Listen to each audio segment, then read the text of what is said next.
১৯৫৮ সালে মাত্র ২১ বছর বয়সে প্রথমবারের মতো নিউমোনিয়ায় আক্রান্ত হয়েছিলেন পোপ ফ্রান্সিস। ফুসফুসের একটা অংশ কেটে ফেলায় সেবার মৃত্যুর সঙ্গে লড়াই করে শেষ পর্যন্ত ফিরে এলেও এবার আর পার পেলেন না। জীবনের দীর্ঘ পথ পাড়ি দিয়ে ৮৮ বছর বয়সে সেই নিউমোনিয়াতেই নিভে গেল বিশ্বের রোমান ক্যাথলিক খ্রিস্টানদের প্রধান ধর্মগুরু পোপ ফ্রান্সিসের জীবন প্রদীপ। ১৯৫৮ সালে গুরুতর অসুস্থতা কাটিয়ে সুস্থ হয়ে খ্রিস্ট ধর্মচর্চায় জীবন কাটিয়ে দেওয়ার সিদ্ধান্ত নেন। ওই বছরই আর্জেন্টিনায় থাকা এক রোমান ক্যাথলিক চার্চে খ্রিস্টের সৈনিক হিসেবে জেসুইট পদে যোগ দেন। ক্যাথলিক যাজক হিসেবে নিযুক্ত হন ১৯৬৯ সালে।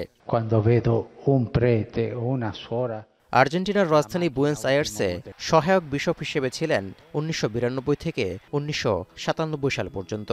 এরপর ১৯৯৮ থেকে ২০১৩ সাল পর্যন্ত আর্চ বিশপের দায়িত্ব পালন করেন। ক্যাথলিক খ্রিস্টানদের সর্বোচ্চ ধর্মগুরু পোপের খুব ঘনিষ্ঠ মহলের সদস্য বা আর্চ বিশপদের কার্ডিনাল পদবীর মর্যাদা দেয়া হয়।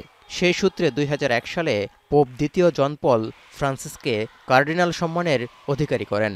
২০১৩ সালে পোপ হওয়ার আগ পর্যন্ত একই সঙ্গে আর্চ বিশপ ও কার্ডিনাল ছিলেন ফ্রান্সিস। অসুস্থতার কারণে ২০১৩ সালের ২৮ ফেব্রুয়ারি পোপ বেনেডিক্ট পদত্যাগের পর রোমান ক্যাথলিক চার্চের কার্ডিনালদের সমাবেশ বা পোপ কনক্লেভের মধ্য দিয়ে ১৩ মার্চ ২৬৬তম পোপ হিসেবে দায়িত্ব গ্রহণ করেন ফ্রান্সিস। প্রায় ১৩০০ বছরের মধ্যে ইউরোপের বাইরে এবং দক্ষিণ আমেরিকা মহাদেশ তথা দক্ষিণ গোলার্ধের প্রথম পোপ ছিলেন তিনি। পোপ এমন এক ধর্মীয় নেতা যা প্রায় ২০০০ বছরের পুরনো। সারা বিশ্বের ক্যাথলিক গির্জাগুলোর কর্তৃত্বের ক্ষেত্রে এই পদটিকে চেইন অব কমান্ড হিসেবে মেনে চলা হয়। আর এই কর্তৃত্বতন্ত্রের নেতৃত্বে থাকে ভ্যাটিকান সিটি। সেই ভ্যাটিকানের শীর্ষ ব্যক্তি হিসেবে পোপ সারা বিশ্বে ক্যাথলিক আদর্শ বিস্তারে নির্দেশনা দিয়ে থাকেন। রাজনৈতিক ও কূটনৈতিক ক্ষমতা বাদ দিলেও পোপের রয়েছে মানুষকে অনুপ্রাণিত করার ক্ষমতা। জীবদ্দশায় পোপ ফ্রান্সিস সৃষ্টিকর্তার করুণার উপর জোর দেয়া, ভালো ব্যবহার, দরিদ্রদের জন্য উদ্বেগ এবং আন্তধর্মীয় সংলাপের প্রতিশ্রুতির জন্য সুপরিচিত ছিলেন। জলবায়ু পরিবর্তনের হুমকি মোকাবিলায় পরিবেশ দূষণকে পাপ হিসেবেও আখ্যা দিয়েছিলেন পোপ ফ্রান্সিস। রাশিয়া ইউক্রেন যুদ্ধ থেকে শুরু করে ইসরায়েলি আগ্রাসনে মধ্যপ্রাচ্য সংঘাত উত্তেজনা বন্ধে বহুবার আহ্বানও জানিয়েছিলেন পোপ ফ্রান্সিস। এমনকি শান্তির বার্তা নিয়ে নিজেই ছুটে গিয়েছিলেন বিশ্ব নেতাদের দরবারে।